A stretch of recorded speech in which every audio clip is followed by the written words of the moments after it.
Shalom. I want to start off by giving all praises to Yahweh, Bahasham, Yahweh Shai, Bahasham Rakal Kadash, giving double honors to the apostles and elders of Great Millstone, peace and blessings to those pushing this truth and sincerity and abide with bull. Alright, it's the brother in the Pash Kudash. I'm coming at you again with another weekend and another week out. Already speaking on these prophecies, the downfall of Babylon the Great. Here to tell you Negroes, Latinos, and Native and Seminole Indians that you are the biblical Israelites, and that one day Yahweh will send Yahweh Shai to return, the second coming of the one you people call Jesus Christ, and he gon' redeem, he gon' save us out of this hellhole known as America, which is known as Babylon the Great, which is known as the whore, which man. Alright, and prophecies they coming to pass. Alright, you got the house being divided as we speak. Alright, you got the MAGA and the police going at it. Alright, protesters getting shot.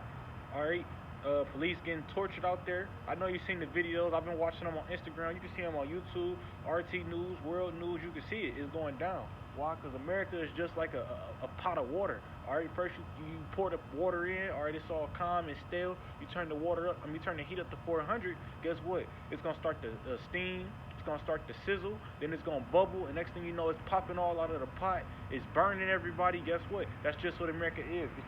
It's just a pot of water ready to boil.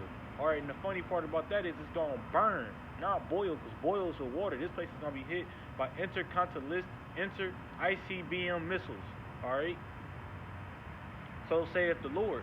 Alright, because they talk about how this war, alright, is gonna be fought with. Most wars have confused noise and things, but guess what? This war is gonna smell like the burning of fuel. Alright? What that means? It's gonna be fought with missiles. Alright, it's not gonna be people out there with their swords in their hands and they going back and forth, clashing back and forth. No, this is not gonna be that type of war.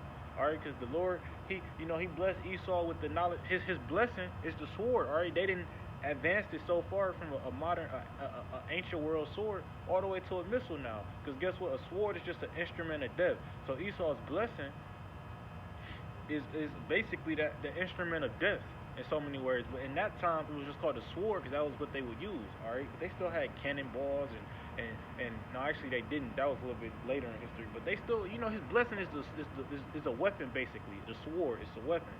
All right, and they progressed it so far to now it's the missile. All right, and these Edomites, they think, oh man, we so great. We did this all on our own. We made this technology. We made the atomic bomb. We made the hydrogen bomb. All right, we made the nuclear bomb. They think they're doing this on their own, but ultimately, it's the Lord. All right, it's the Lord's movie. That's why I'm trying to think. The scriptures say, I kill and I heal. I make alive. All right, and you know what I'm talking about. I kill and I heal. All right. Guess what? It's the Lord. Anything you do is ultimately the Lord. All right. So they shoot the missiles off. It's the Lord. Because you know why? He talk about how first and foremost, the Lord, he drowned the world first, right? He said he would never flood the world again. Guess what? The world need another cleansing though.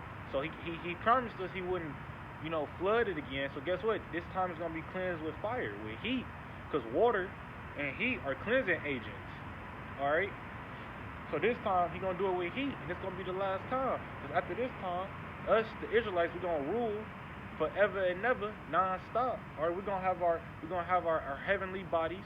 Alright? We're not going to cry no more. We're not going to feel no more pain. We're not going to feel no more suffering. It's just going to be joy and happiness. Alright? We're going to be there with the Lord. We're going to serve the Holy One of Israel. Alright? It's not going to be like Isaiah chapter 1. You know how you people, you turned away backwards. Alright? How the ox and the ass know if they master, but Israel, my people do it not consider. It's not gonna be like that no more. Because these people, they don't consider. Alright, walk around today, ask who your average Israelite is. Ask them what do Negroes, Latinos, and Native and Seminole Indians have in common. Alright, you ask a Negro, they came from Africa. You ask a Latino, they came from Spain or something. That's what I heard. I heard a Latino say that on his own mouth. They don't do you not realize you was conquered by the Spaniards? But they don't know their history. Why would they know their history? The devil, Esau, Edom, they hiding it from us. Alright? But you gotta realize, you gotta read the scriptures and read Deuteronomy 28, how I talk about Deuteronomy 28 and 68, how we be sent away in ships